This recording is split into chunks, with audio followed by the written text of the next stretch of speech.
Hey everybody, welcome back. This is DMDave and Worldbuilding with DMDave. This is the big episode 10. Last time we came up with our the purposes of going into this dungeon, these Grimlock tunnels. So we're going to be actually taking this information and building out some appropriate encounters that go with our adventure. Okay.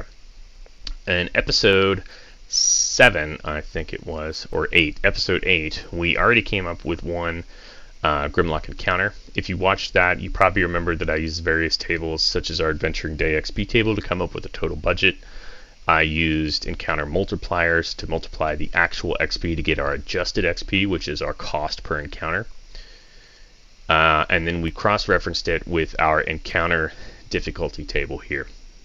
And all of this information kind of gives us what we need to know in order to balance the adventure so that it's not too easy and not too deadly, kind of in that sweet spot. All right, so let's look back at our table here. You can see we're working with a budget of 1,500 because I'm writing this adventure for 5 characters of 1st level. So that's 300 Adventuring Day XP per character, just like our table showed us. We've already used up 300 of it with this first Grimlocks here. So let's put a few more in there. If you remember last time, I talked about how I wanted to have the pets and allies be sort of things that can use darkness to their advantage, so and that the Grimlocks themselves wouldn't have to worry about. So let's take a look at our map here, which we've got up in Roll20. There's our first meeting with the Grimlocks there. That'll be the characters, ideally the first introduction. There's supposed to be something right here in the entrance, so I'm thinking let's do some sort of swarm of bugs and have kind of a Indiana Jones moment. I'm actually going to use my compendiums to look at them and get XP and then pull straight from there. So what we're going to do is, if you've got the compendiums up and you own all the books like I do, and even if you don't, you know, it's got SRD monsters in there, we are going to type in, let's do a swarm of, it's centipedes. Centipedes are pretty good. In case you don't remember their stats, you can always click it open on your Roll20, and you can see they are worth 100. Let's do 2 swarms of centipedes in here. I think that's pretty good. All right. It'll just take a second for that to load up. Any day now, Roll20. There we go. All right. Double click on that. Turn on your nameplate. Let's go ahead and get its vision is already on, so that's great. Actually, I want these guys to be pretty noticeable. They're going to be down at the bottom here, and we're going to put them swarming this entrance here. Okay, so I've put 2 swarms of centipedes. Let's see how tough of an encounter that's going to be. Attacking people right out the gate. So 2 swarms of centipedes. Remember, we wanted this because they're blind too, or they have blind sight, I believe 10 feet. If we don't remember you can always click on the token itself, hit shift double click, excuse me, and it'll open up their character sheet for you. And yeah, 10 feet of blind sight, that's all we need. So when the moment people come down the ladder, these bad boys are swarming up. Let's actually put them a little bit in the dark. I think that would be pretty good. So the characters come around, and before they can enter this place, they gotta deal with that. Alright. Each one is worth 200, or excuse me, 100 experience, so it's going to be 200 for both of them. If we look back at our Adventuring Day XP chart, we can see that, our encounter multipliers, 2 monsters is 1.5, so we'll type 1.5 in there. And then it does all the math for us. Again, we got 300 with 60. Now we've got 90 in our remaining budget. So one thing I want to point out too is that I am going to do 1 day worth of experience per level. In fact, I wanted to have it so that the characters, the first time, I might have it so they can go in there and see if they can, like a reconnaissance mission. All they have to do is make sure they know the Grimlocks are there. So they go to the Sage, who we learned about in our adventure details.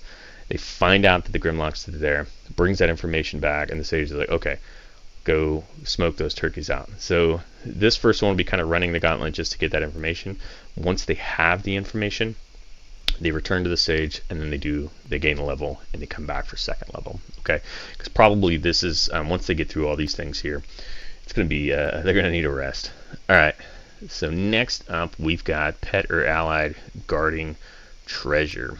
All right, let's go back to our map here. So area 2 has some sort of pet or ally guarding treasure. I'm thinking it'd be really cool if there was a dead body here, and like maybe it was another hero who came in, like the first person who came to do reconnaissance.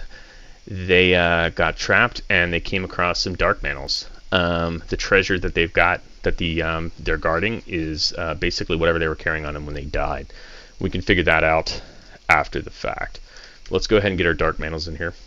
Alright, so if you're not familiar with the dark mantle, this is what they look like. Like I said, an umbrella with eyes around it and tentacles. Some pretty cool abilities. They've got blind sight 60 feet. They use echolocation, and they have false appearance, which means you basically can't detect them until you're like right up on them. And they are worth 100 too. So let's put in, we'll put one of them there. Just takes a second to pull from the compendium and upload. I'm thinking, let's just do 2. I don't want to, I think even though we know that 2 of them is going to be pretty much the same as these other combats that we've come up with, I think that's a pretty safe number where we don't want to try to kill the characters right away.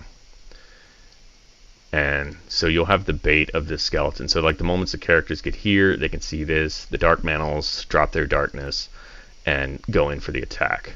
It's pretty cool little tactics, and they like basically fit over your head and like I guess try to suck out your brain or whatever. If the characters can get past the dark mantles, they can save this person.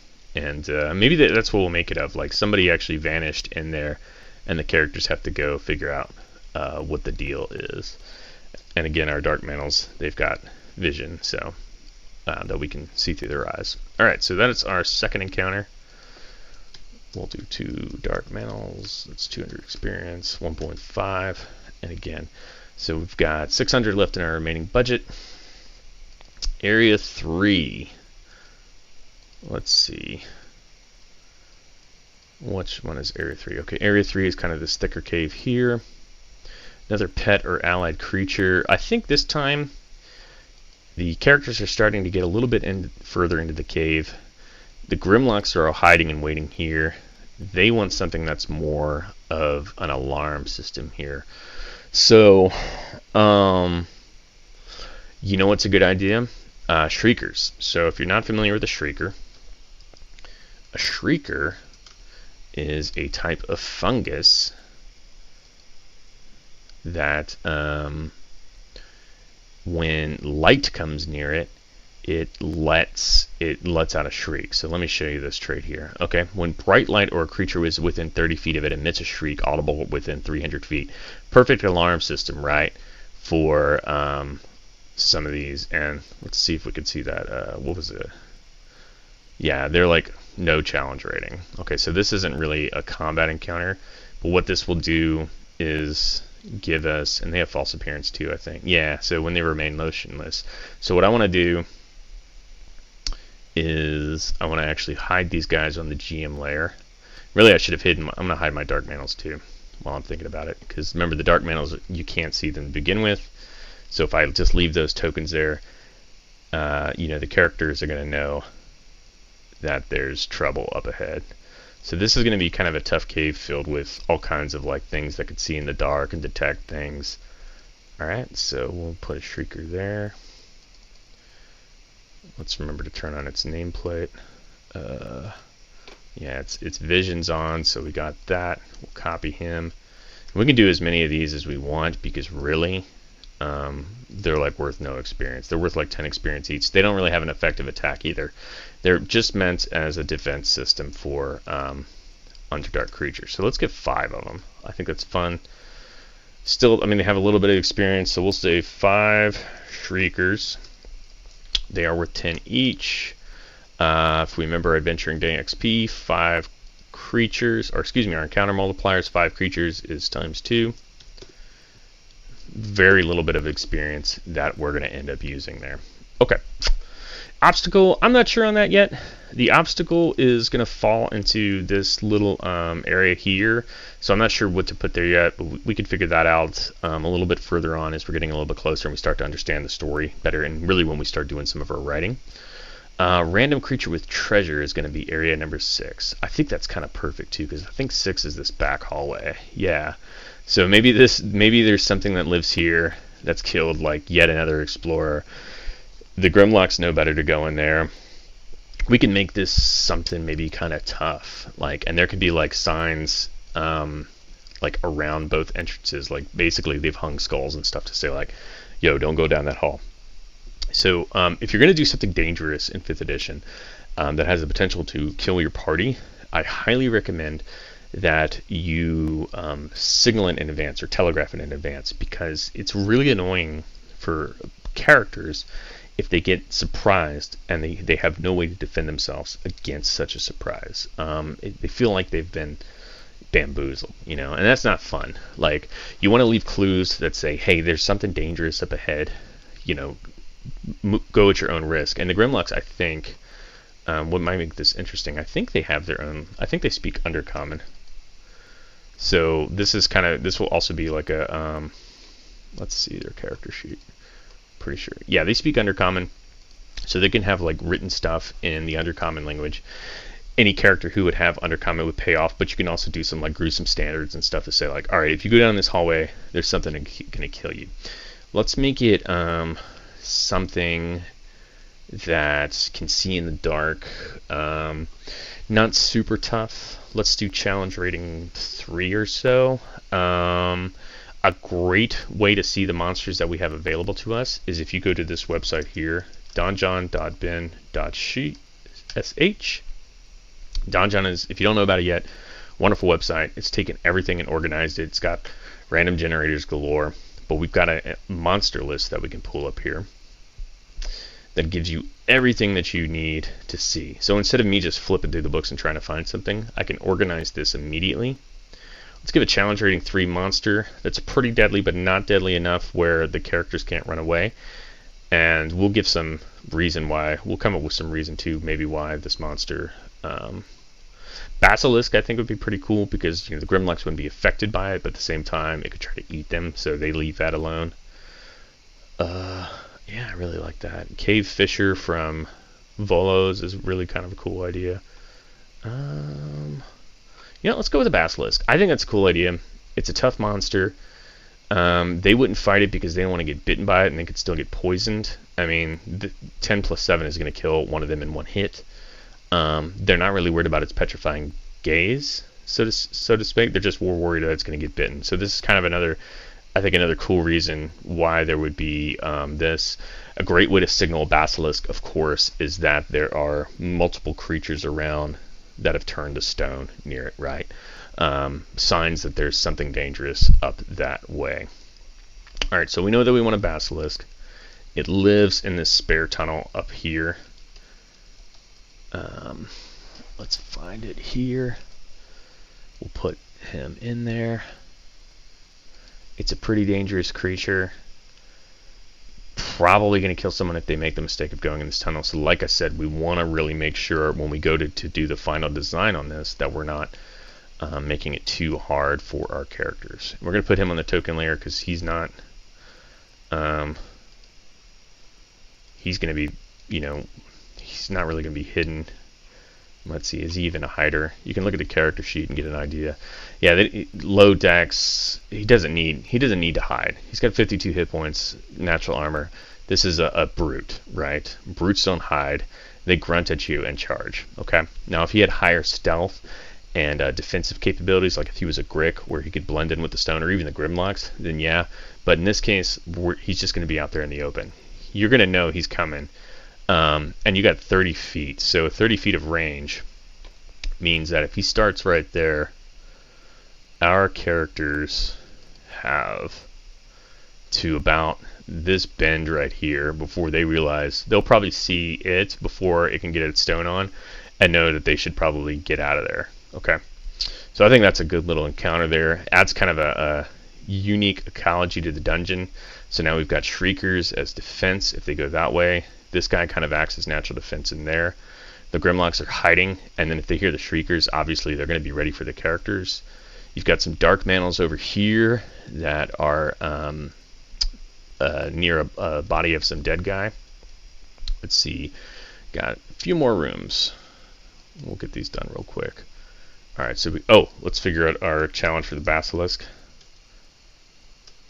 Basilisk is CR3, that's 700 points. A multiplier of 1, because if you look at your encounter multipliers, 1 is just times 1. So that comes up with 140. We've gone a little bit over budget, but here's the deal. I don't really want people to fight the Basilisk. I mean, if they do, good on them. But ultimately, it's more of a hazard than anything.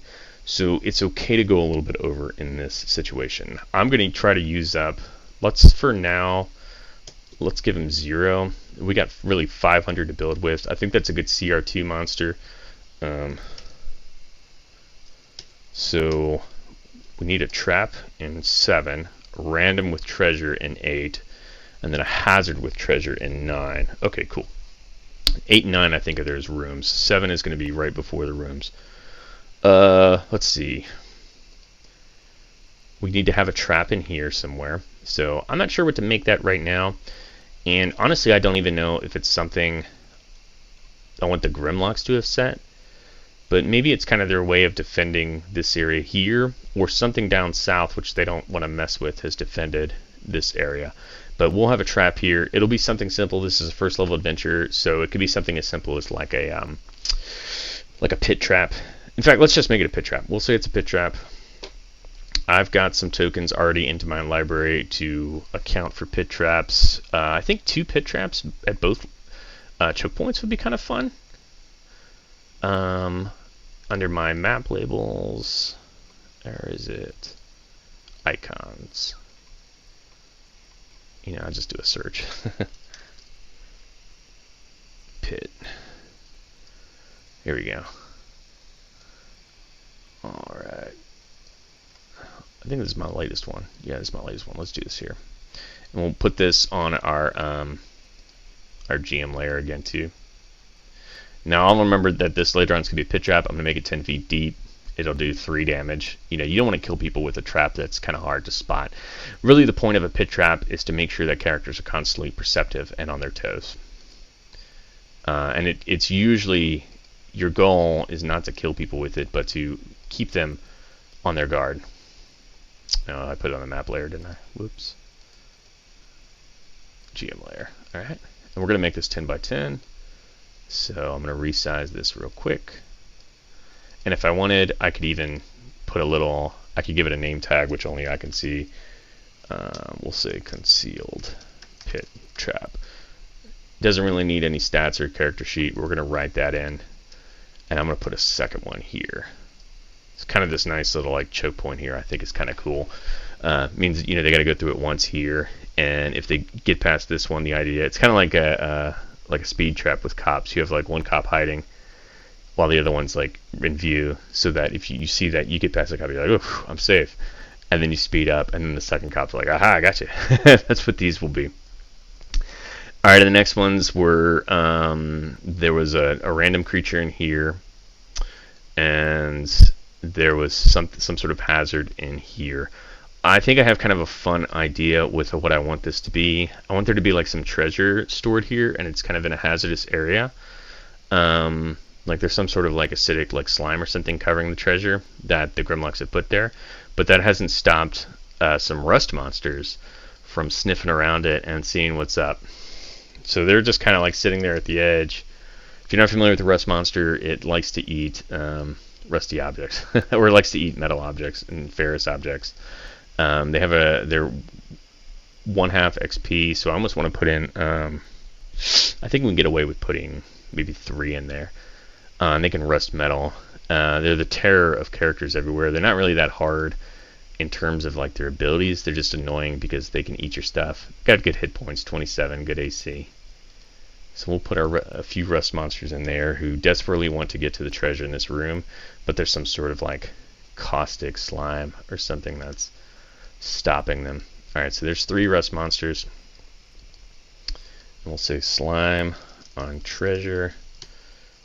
3 the rust monsters are with treasure too, so maybe they've eaten all the gold coins, but they've left like the gems or something. I think that'd be fun.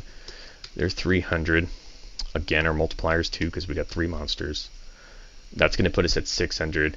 Pretty close what we wanted to do if we ignore the Basilisk, okay? Because remember, we're going to signal to the party that we don't want them to fight the Basilisk. We want them to try to avoid going down that hallway. And even then, they should have enough line of sight to know, okay, there's a Basilisk down here. I think that's pretty good for the first section of the dungeon. So I think we've done a great job. We've got 2 pit traps. We don't know our obstacle yet, but I'm thinking maybe, I don't know, what's a cool obstacle? Maybe like, it's kind of like a low area, like super low, that the Grimlocks maybe can squat into or something like that. I don't know. We'll figure it out. I'll come up with something eventually. That's going to be a lot more important when I go to write this, which will be kind of one of the final steps. But I will have some reason they can't get in there. And if you need ideas too, of course, the DMG we can always turn to for that. In fact, hell, while I'm talking about it, let's look. All right, obstacles. Let's roll D20 and see what we come up with. Hopefully not something that makes sense. All right. I rolled an 18. 18 is a reverse gravity effect. Sure. Well, that's what we'll do. We'll have a weird pocket of reverse gravity. Reverse gravity effect. So like an upside down pit. Sure. That's fun. We don't know why it's there.